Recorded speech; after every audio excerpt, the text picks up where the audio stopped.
ભાઈ 4 મહિનાથી હું વિડીયો બનાવું છું અને 4 મહિનાથી મેં તમારી જોડે કોઈ પણ પ્રકારની મદદ નથી માંગી, પણ આજે મારે તમારી જોડે મદદ માંગવી છે. એટલે યુકે વાળા, ઇન્ડિયા વાળા, તમે જે પણ કન્ટ્રીમાં હો, હું તમારી જોડે એક મદદ માંગુ છું કે તમારે મારું એક કામ કરવું પડશે. મેં અત્યાર સુધી તમારી જોડે માંગ્યું નથી ક્યારે કોઈ પણ પ્રકારનું કામ, કોઈ પણ પ્રકારની હેલ્પ, એક પણ રૂપિયો નહીં. તો એ મદદ તમારે એવી કરવાની છે કે મારા માઇન્ડમાં ઘણા બધા આઈડિયાઝ છે કે મારે ઇન્ડિયામાં છોકરાઓને કઈ રીતે હેલ્પ કરવી, બરાબર.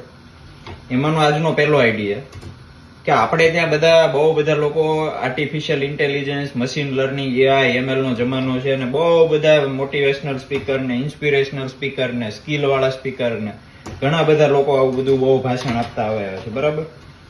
પણ ક્વેશ્ચન એ છે કે કેમ અત્યાર સુધી કોઈ લોકોએ એવું હજી ક્લિયર નથી કર્યું કે આ બધા કોર્સિસ ક્યાં કરવા.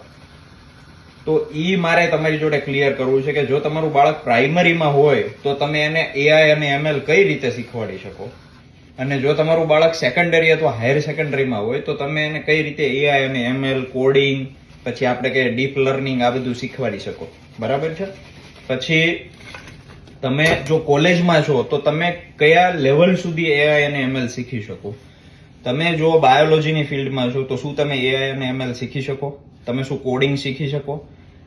આ ઉપર બધું મારે થોડું ક્લેરિફિકેશન લેવું છે. તો તમારે મારી એટલી મદદ કરવાની છે કે તમારા કોન્ટેક્ટમાં જે પણ ઇન્ડિયામાં હોય, બરાબર છે, છોકરાઓ, કે પછી તમે ઇન્ડિયા જવાના હો, કે પછી તમે બહારની કન્ટ્રીમાં છો ને તમને એમ થાય કે આપણે આ શીખવું છે, તો તમારે મને એ ફોલોઅર સુધી પહોંચાડવાનું કામ તમારું છે.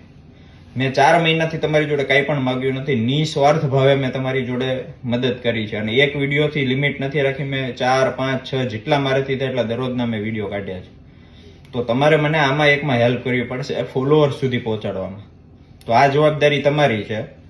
જો તમે મને સારો રિસ્પોન્સ આપશો 24-48 કલાકમાં, તમને હકીકતમાં એમ થાય કે ભાઈ આ ભાઈ છે એ થોડા સારી રીતે કામ કરે છે, મદદ કરે છે, તો બીજા બાળકોને મદદ થાય એ માટે મારા વિડીયોને એ લોકો સુધી પહોંચાડો, થોડો પ્રયત્ન કરો. તમે તમારા સ્ટેટસમાં શેર કરો, તમારા ગ્રુપ્સમાં શેર કરો, તમે તમારા રિલેટિવ્સને મોકલો, ગમે તે કરો, બરાબર. તમે ટીચર છો તો તમારા સ્ટુડન્ટ્સ જોડે શેર કરો, તમે સ્ટુડન્ટ છો તો તમારા ટીચર જોડે શેર કરો, જેથી એ પણ શીખી શકે.